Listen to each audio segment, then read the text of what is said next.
a very brilliant idea because now Kenya Kwanza has got State House, Kenya Kwanza has got the National Assembly, Kenya Kwanza has got the Senate. Therefore, there is a vacuum that the people who did not win in these elections need to fill, so that they keep the Kenya Kwanza administration under check. If all of them take cover and retire from active politics, then there's a very high chance that we are going to lose a very big space of accountability. So in my view, they need to proactively manage Kenya's expectations. And because these are people with serious political capital, then they can work with members of the Senate and members of the National Assembly to provide a very serious oversight so that the Kenya Kwanza administration knows there is somebody on check. If they fail to do that, then Kenya will have very specific challenges. So in my view, they must pull up their socks and ensure that they keep the Kenya Kwanza administration under check. Yes, Zainab, I think we need to appreciate the fact that 6.9 million people who believe in these politicians called the opposition now have not been answered still. They are still, they want to hear what happened with you. So in my view, I think William Ruto is so fast for them because already they are actually trailing in terms of responding to what the president is doing every time. It was not like this before. In the past, Raila Odinga would come up and start all manner of debates and go ahead. So what the opposition MPs, so to say, as we all know, there is no opposition as such, they first need to go for a retreat, a big one. And they need to chokora each other. They need to be honest and candid that, you are standing by the window and you actually we lost because of you. It should be candid.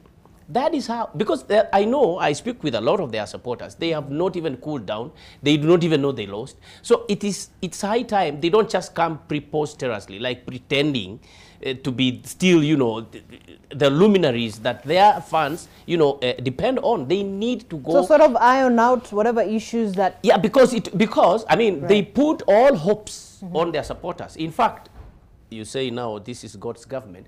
In fact, God stood with them. God stood with Azimio, but they still lost. So what we need them to do is to tell their fans that, look, we know where the problem was. We lost by 230,000.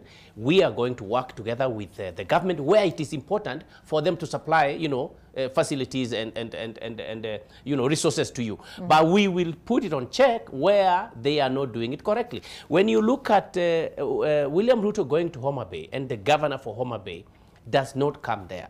This is one of the opposition leaders, you so to say, and the Honorable Kaluma, my good friend. Why? Those people you represented, yes, fine. They, you lost, yes, but they need the national resources. There is no debate on that. You've got to be there and just say that, okay, fine, we didn't vote, but this is our head of state. We must talk to him about water. We must talk to him about roads. He has to give us, part of the national cake as well. So in my view, the Azimio team, with tremendous respect, these are very experienced people anyway. They know why they are doing what they are doing, but they need to go to the drawing board and first convince supporters that, yes, you stood with us, but this is why we lost. And it should be clear so that they can wake up. You've had some people want to write to IBC and say we want to no longer to vote. So they need to deal with that gap, which was created by their slumber and that they could not go through. Yeah, let me quickly add the best practice. A few weeks ago in the UK, Labour had a conference where the party rank and file agreed on their priorities. The Conservatives are going to have the same, the ANC in South Africa has had the same. And in my view, what Azimio must do as a matter of urgency is hold a conference and come up with strategic options. Where is Azimio today? Where would they like to be in the next 5 years? Where are they going to be in the next 10 years? What do they need to do today to increase their probability of winning elections in the next 5 years? So they need to go into some sort of strategic retreat and deconstruct Azimio and then start building it up again. Ask themselves, what are the key success factors? How did they lose to Kenya Kwanza? Yet it appeared that they had all the strategic advantages and options in their favor. That is what they must do. And then secondly, they must having come up with a strategy, they must ask themselves, within Azimio, who has capacity to lead Azimio, whether it's going to be Azimio, whether it's going to be rebranded, who has capacity to lead them to the next election? Does Mr. Raila Odinga stand a chance to lead them to the next election? Does Mr. Kalonzo Musyoka stand a chance? Do any of the so-called orphans stand a chance? Do they need to go out and look for the ODM members who were mistreated, people like Jimmy Wanjigi? So they need to establish and ask themselves, what are the key success factors? They need to do a critical path analysis, because if they do not do that, probability of them losing to President William Ruto in 5 years' time is 100%. Okay. And you talked about this gentleman here, Kalonzo Musyoka, quite a key figure in the Azimio team. And part of this report by the Daily Nation talks about Kalonzo Musyoka, who is one of the principals in the Azimio, emerging as the face of opposition politics as Odinga and President Kenyatta work behind the scenes. The Azimio leader's quick criticism of President Ruto's speech to the joint sitting of Parliament is a clear indication that traditional opposition politics is making a comeback. I want to hear what you think of that. Do you think that Kalonzo Musyoka is maybe, Ishmael, shaping up to be that face of opposition, perhaps taking over from what we clearly knew as, Raila Odinga's position? Yeah, it was actually always leader number 2. Even during the campaigns, we knew that Kalonzo, Martha Karua took what ordinarily would have been his position, but he salvaged himself when he went back to Azimio. And you can, I am sure the Kenya Kwanza team reached out to him to make sure they have him on his side, but he stood firm and decided he wants to play that kind of politics. And the fact that he brought in Ukambani votes, unquestionably, I think still makes him really to be a luminary to watch. I think it is true. We don't know about other factors, that support a politician, whether he still meets and can navigate through them correctly. But in terms of opposition politics, I think he's the strong man to watch for now. And we don't know also whether Raila Odinga and Raila Odinga and the former president will be standing by him all through, or they'll be tired along the way. So that it's just time to tell. By the way, they are a factor. If they stand with him, then. Right. If they don't, I think we have another story. That would be something to see in the future. I think so. Right.